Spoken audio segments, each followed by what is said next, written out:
Visualization is the source of our lives. All experience, all reality begins with a simple image in the mind. Hermes Trismegistus, from whom Hermetic philosophy and our teachings stem, stated over 2,000 years ago that images held in the mind affect the physical universe, and consequently, a particular image will bring about a particular effect, negative and destructive, or positive and productive, as we choose. You've been hacked, and you did it to yourself. There's a program running in your head right now. It's been running since you woke up, maybe longer. It's generating images, scenarios, little movies about what's going to happen next, what happened yesterday, what could go wrong, what might go right. You think you're just thinking, but every single one of those images is an instruction. Here's the part that'll mess you up. Your brain doesn't know the difference between a memory, a fantasy, and a prediction.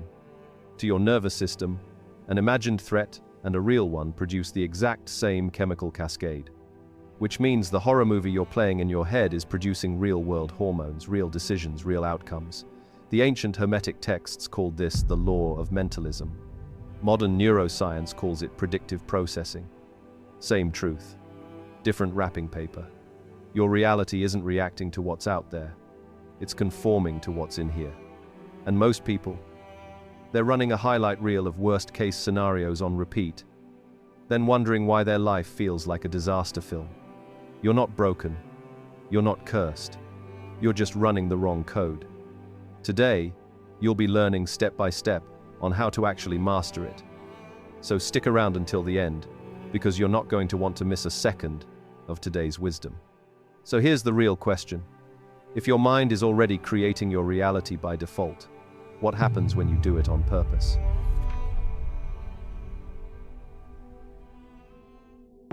You wake up in the same room every morning, same ceiling, same walls, same light filtering through the same window at the same angle. But here's what you don't see. The room isn't just physical. There's another room, invisible, that you carry with you everywhere. A room built entirely from images you've held so long you've forgotten they're there. These images have names. I'm not the kind of person who things never work out for me when I always struggle with. People like me don't get. 2. You didn't consciously choose these images. Most of them were installed before you could speak. Your parents' anxious faces when money was discussed. The teacher who looked past you to call on someone else. The rejection that felt like proof. The failure that became identity. Each experience created an image. And each image, once accepted, became a lens through which you filtered everything that came after. Now, here's the devastating part. Your brain is designed to confirm what it already believes. If you hold an image of yourself as someone who struggles with money, your perception will highlight every bill, every unexpected expense, every financial setback. Meanwhile, the opportunities sitting 2 feet to your left become invisible, not because they don't exist, but because they don't match the image you're holding. Your reality isn't neutral. It's selective. It shows you exactly what you've unconsciously told it to show you. This is the prison. Not bars and concrete, but images held so tightly they've calcified into just the way things are.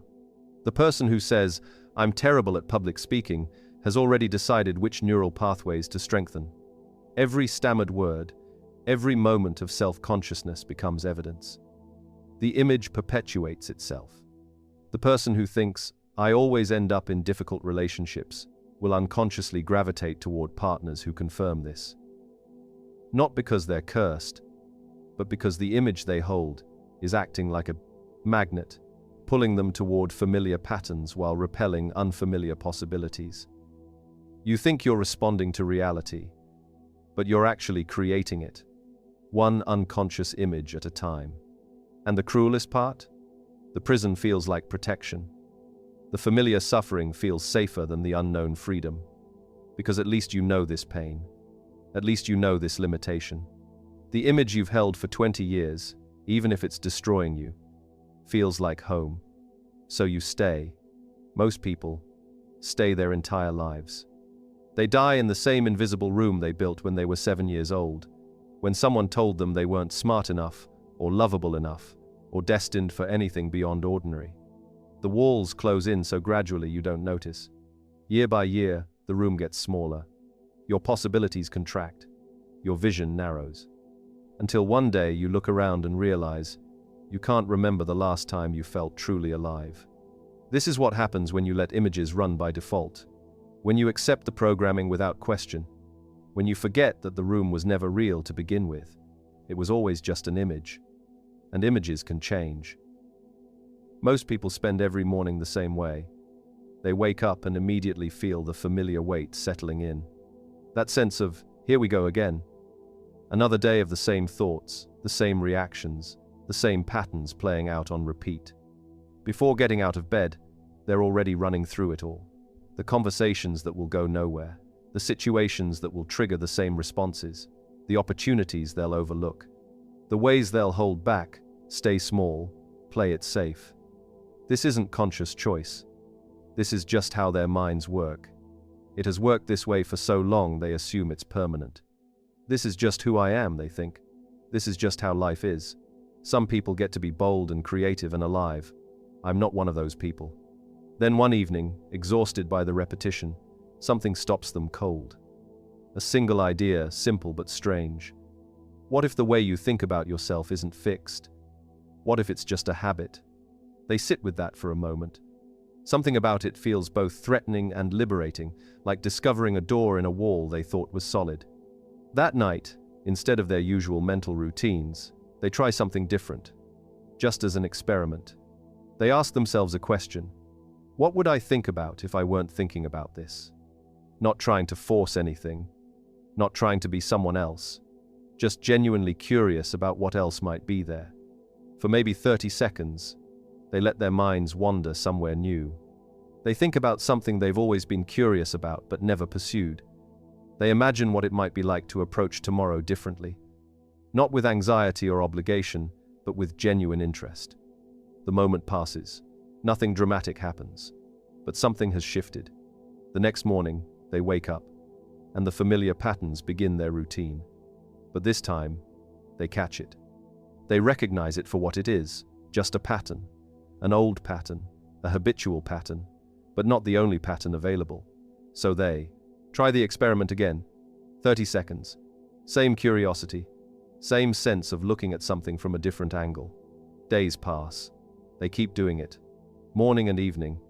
Sometimes just for a few breaths. They aren't trying to transform themselves. They're just practicing thinking differently, noticing what else might be possible. And something begins to happen. Small at first. They notice they're responding differently to situations. In a conversation, instead of their usual reaction, something else comes out. Not because they forced it, but because in that moment, a different response feels available. Natural, even. Ideas appear, connections they'd overlooked, conversations that go in unexpected directions. Nothing dramatic, just slight openings where before there'd been walls. The old patterns don't disappear, but their grip loosens. They go from being the only way to think to just one option among many. 3 months later, their daily experience looks different. Not because circumstances have magically changed, but because they've been thinking differently, responding differently, choosing differently. And those small shifts, accumulated over weeks, have built something new. 6 months later, they barely recognize their former mental landscape. The person who'd been trapped in those same thoughts every morning feels like a character they used to play, someone they inhabited so completely they forgot it was a role. Now when they wake up, there's space. The old patterns still appear sometimes, knocking like old acquaintances, but they don't walk in uninvited anymore. There's a pause now, a moment of choice that didn't exist before, and in that pause, everything becomes possible. Not because the world changed, but because the image they were holding, the one that said, "This is just who I am," finally released its grip. They discovered what the ancient texts had been saying all along. The prison was never locked. The walls were never real. They were just images, held. So long they transformed into truth. But images can change, and when they do, so does everything else. The alchemists understood something that most modern people have forgotten. They inherited the Hermetic tradition and built it into a process called transmutation. Most confuse this with turning base metal into gold. That's not what it means. Transmutation is the process of inner transformation, spiritual development. Visualization works through multiple interconnected channels. First, there's the neurological dimension. Vivid mental imagery activates the same neural pathways as actual experience. Your brain doesn't distinguish between a powerfully imagined scenario and a lived one. This rewires your nervous system, creating new patterns of response and capability. But this is only the beginning. Visualization fundamentally alters your perception. When you hold a clear image of what you're becoming or creating, you literally see your world differently. Opportunities that were invisible become visible. Connections that seemed impossible reveal themselves. You develop what might be called active noticing. Your mind, now primed by your visualization, recognizes relevant information and possibilities everywhere. There's also the dimension of resonance. A coherent, intentional mental image generates an energetic coherence within you. This coherence emanates outward, subtly influencing how others perceive and respond to you. People respond to alignment and authenticity. When your inner vision is clear and vital, others sense it. Doors open. People want to help. Collaboration becomes possible in ways it wasn't before. Finally, visualization aligns your actions with your intentions. A vivid mental image acts as an internal compass, guiding decisions, choices, and efforts toward manifestation. You stop acting randomly and start acting strategically, all because you can see where you're actually going.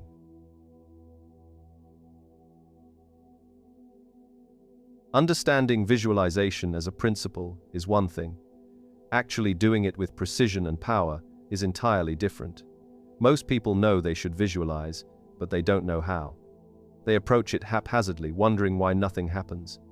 The answer is always the same: they skipped steps or performed them without real attention. The process is simpler than you think, but it requires precision. Think of it like building a bridge. The materials are simple, but if any part is constructed carelessly, the bridge collapses.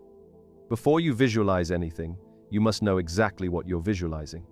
Most people's goals are vague. I want success. I want to be happy, but these are directions, not destinations. Visualization requires specificity. Take your goal and break it down until it becomes concrete and manageable. If your idea is so complicated that you can't see it almost instantaneously in your mind, you're not ready yet.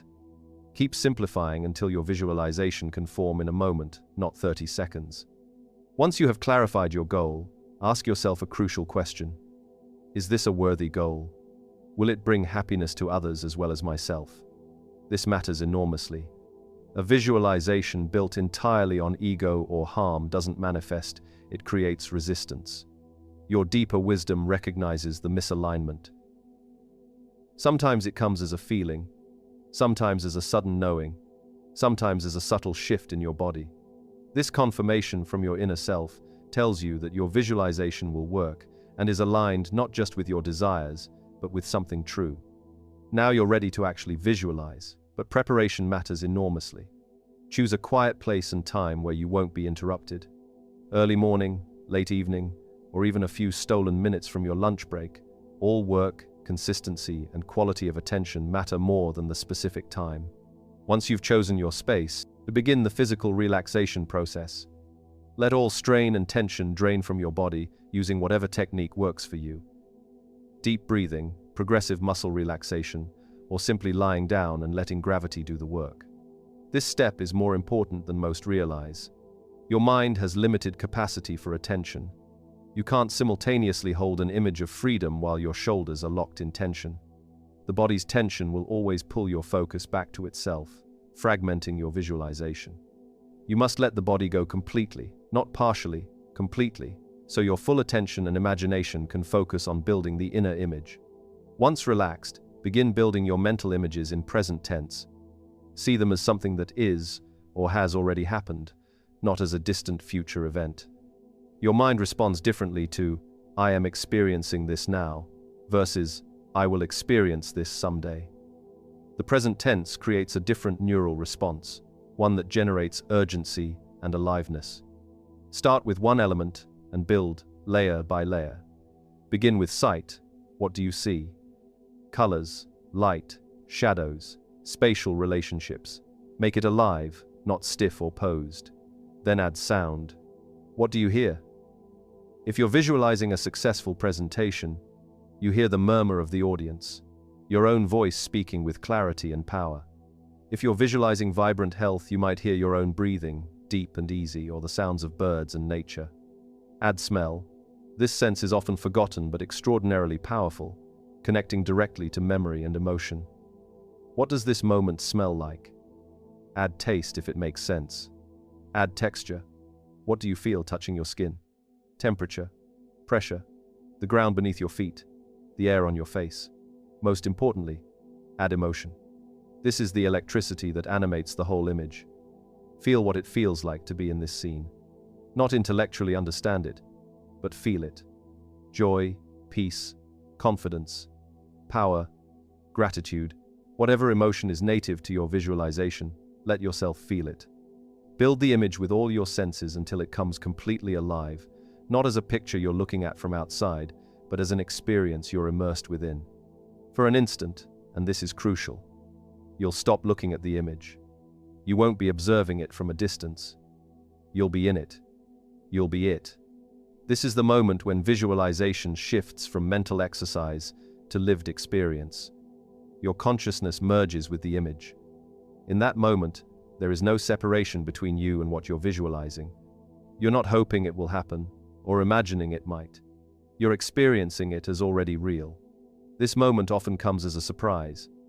You'll be deliberately building the image, adding details, when suddenly it has a life of its own. It becomes vivid and self-sustaining. You stop creating it and start inhabiting it.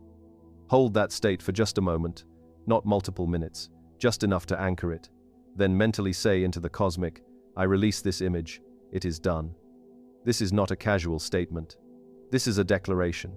You're announcing to yourself, your subconscious mind, and the universal forces that create reality, that this thing is complete. It is not a wish or a hope, it's done.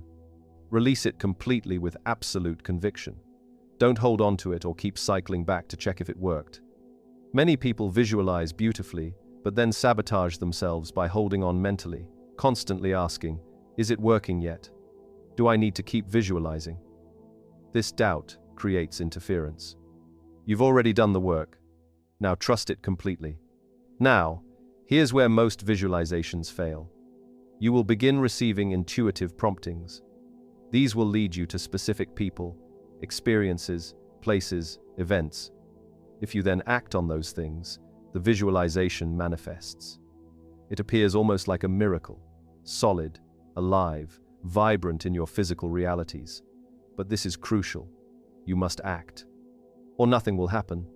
Most people visualize and then wait. They expect the universe to deliver while they remain passive. That's not how this works. You visualize.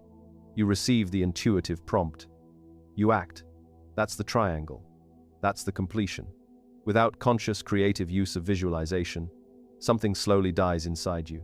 Every day, in small ways, you become less. You lose your vitality. You lose your aliveness. You cut yourself off from the fertile, renewing source of your intuition. You cut yourself off from your inner self.